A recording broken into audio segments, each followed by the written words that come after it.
Good morning, boys and girls. Today we are going to be now learning about the Southeast region.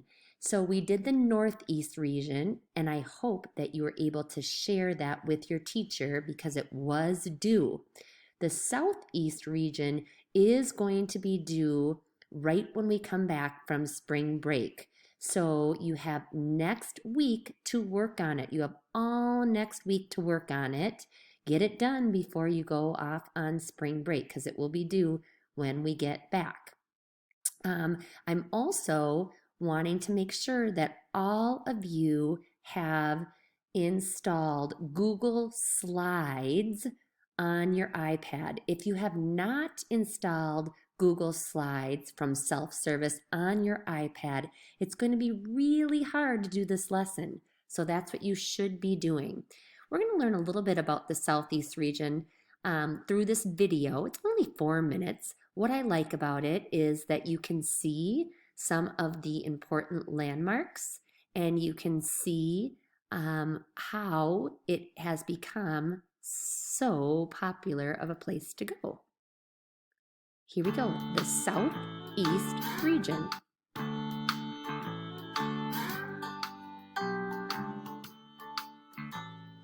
Hello, and welcome to our exploration of the 5 regions of the United States. Today, we are going to have a look at the Southeast region, traveling back and forth in time to examine why and how it became the place it is today. So, first of all, where do we find the Southeast region? Well, when we talk about the Southeast, we're usually talking about these 12 states: Alabama, Arkansas, Florida, Georgia, Kentucky, Louisiana, Mississippi, North Carolina, South Carolina, Tennessee, Virginia, West Virginia. In total, 60 million people now call the Southeast home. And there are a few reasons that they like to live here. Firstly, this region has a long sandy coastline and plenty of beaches that form the border of much of the region. This coastline stretches along the Atlantic Ocean and down and around the Gulf of Mexico. Along with the many beaches, the region's warm climate has been a magnet, drawing people southward from the earliest of times. It also has good soil, trees, mineral resources, and wildlife. It is this bounty of resources that has played such an important part in the history and development of the Southeast. The first colonists that came to the Southeast turned to farming to feed themselves and their families, and also to earn a living. Lucky for them, the soil was very rich, and one of the first crops that was found to grow well is tobacco.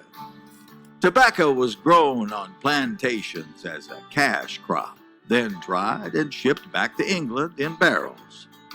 A cash crop is something that farmers are able to sell for money, not just for the family's use. Selling a cash crop allowed families to earn a living.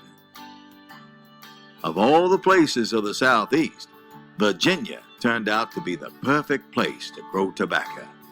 Tobacco plantations, or large tobacco farms, began to spring up all around. So as the tobacco trade grew, so did the colonies in the Southeast. The other colonies of the region began to experiment with finding a cash crop that would allow them to be successful as well. South of Virginia, and what is now North and South Carolina, a lot of the land is, and was, swampy, and it rains quite a lot. It turns out that rice grows very well in these conditions. With this discovery, the Carolinas now had their own cash crop to help their colonists to succeed and grow in wealth also. When the rice was ready for shipping, it was brought to Charlestown, now called Charleston. There it would be loaded onto ships for transporting. Rice helped the Carolinas succeed as a colony and helped Charlestown to grow into a busy harbor. Even today, it's still an important city in the Southeast. The third major cash crop in the Southeast was cotton, and it became more important than all of the others. We hope you've enjoyed our look at the Southeast and hope that you'll join us in exploring the other regions of the U.S. All right, so that was a little bit about the Southeast region. Now we're going to learn even more. So looking at our next slide, this is what you're going to be completing. So just like you did with the Northeast, you're going to be completing the Southeast. Remember, in about a month or so, we're going to be tested on all the states and all the capitals. So when I look at number 1 right here, I notice that Miss Dixon already did do Kentucky.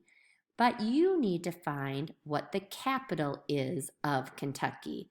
Then you'll go to number 2, find out what that state is and the capital.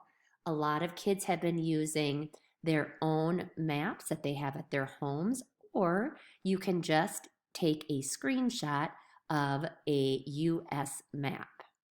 Also, I will show you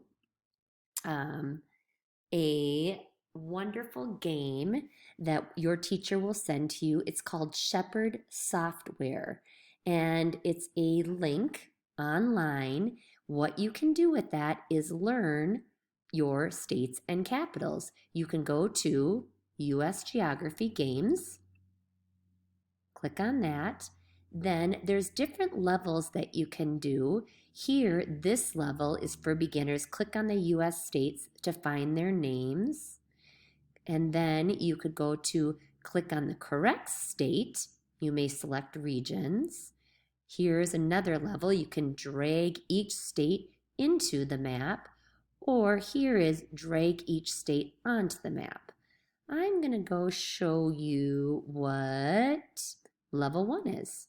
So I click on that. And it says, let's have some fun and let's Massachusetts. play. So then you would take the Massachusetts and you would drag that, you would drag Massachusetts. Oh, actually, this one is not the drag. You would find the Massachusetts and you would click on Massachusetts. Okay, so that is, oh, I got it wrong. Connecticut. So Miss Dixon has been to Massachusetts a lot, but what I noticed was you have to be very careful where you click, because if you click just a little bit below it, you'll get the wrong one. But you can practice, have fun with that. There are also capitals that you can do. And that is going to be a link where you can practice your states and capitals. All right, here we go. We're going to start with the Southeast region. Although the Southeast is best known for its beautiful beaches, there's much more to the region than just sun and fun. I don't know, that's my favorite part personally. There's mountains, there's valleys, there's beaches, there's swamps. The Southeast region has them all. Okay, now together, your teacher sent you a copy of the Southeast region, just like last week. You're going to make sure that you have forced that copy and it's now in your slides. So you can go to your Google Slides on your app. You can open that. Hopefully you've already done that. And we're going to start doing a little pre-test, having a little fun. Does it matter if you get it right or wrong? Absolutely not. So here we go. The upper and lower parts of the Southeast region have the same types of landforms. If you think, if you think that's true or false, you'll do a T or an F. The next one is the Southeast region's highest landforms are the Appalachian Mountains. If you think that's true or false, you'll put that in. The next one is number 3. The rivers in the Southeast flow out to the Atlantic Ocean and the Gulf of Mexico. Is that true or false? Remember, you haven't learned this information, so it's just kind of a little pre-test, just a little fun. Last one. The Everglades. Oh, I can't see that. Sorry, it's covering it up. Um, Shoot. The last one, I'm going to have your teacher read that too because mine is covered and I can't seem to get past that. So please do number 4 with your teacher. Thank you. All right. Here we go. Now, after you've done your pretest, Miss Dixon's going to read a little bit about land and water. Then we get to go back and we get to find out if it was true or false from our pretest. So we're going to start reading now. Land and water. The Southeast is a region of both lowlands and highlands. The upper part of the lower part of Southeast region have very different landforms. The states in the upper part of the region have rolling hills, rich river valleys, and high flat areas called plateaus. The states in the lower part of the region have beaches, swamps, and wetlands. The Appalachian Mountains cover most of the upper part of Southeast region. Some of the peaks in the Appalachian Mountains are more than 6,000 feet high. Wow. They are the Southeast region's highest landforms. There are many rivers and oak and pine forests in the Appalachian Mountains. Here you're going to look at the map. It says there are 12 states in the Southeast region. Georgia is the largest state in the Southeast region, but Florida has the most people. I wonder why Florida has the most. Very warm. I bet that's one thing. And then it says the Appalachian Mountains are one of the oldest mountain ranges in the world.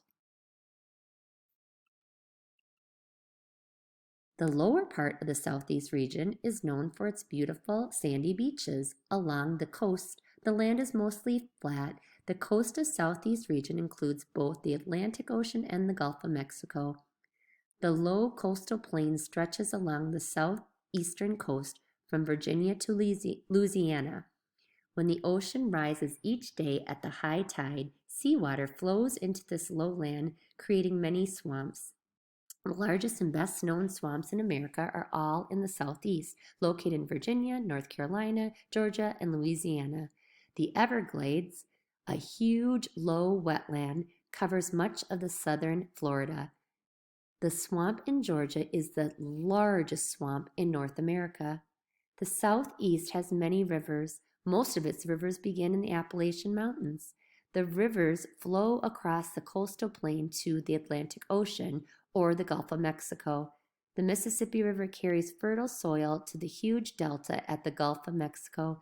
A delta is a triangle-shaped area at the end of a river. Delta soil is fertile and good for farming. The place where the Appalachian Mountains meet the coastal plain is called the fall line. The land drops sharply at this point. As rivers flow over the top, they form waterfalls. The falling water is used to run machines and to create electricity. You can see here in the first picture, many waterfalls flow through the flat land of the Everglades. The Everglades is the only place in the world where both alligators and crocodiles live. I've been in the Everglades before, but I was in a boat. Many waterfalls form where the high land of the Appalachian Mountains meet the lowland of the coastal plains. Now we're going to come back to that, and you're actually going to do this with your teacher, but I want to go back and go through these. The upper and lower parts of the Southeast region have the same types of landforms. Do you think that's true or false? It is false. Number 2, the Southeast region's highest landforms are the Appalachian Mountains. True or false? That is true. Number 3, rivers in the Southeast flow out to the Atlantic Ocean and Gulf of Mexico. That is true.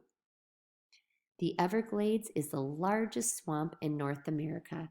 That is false. You need to make sure that you fill those in.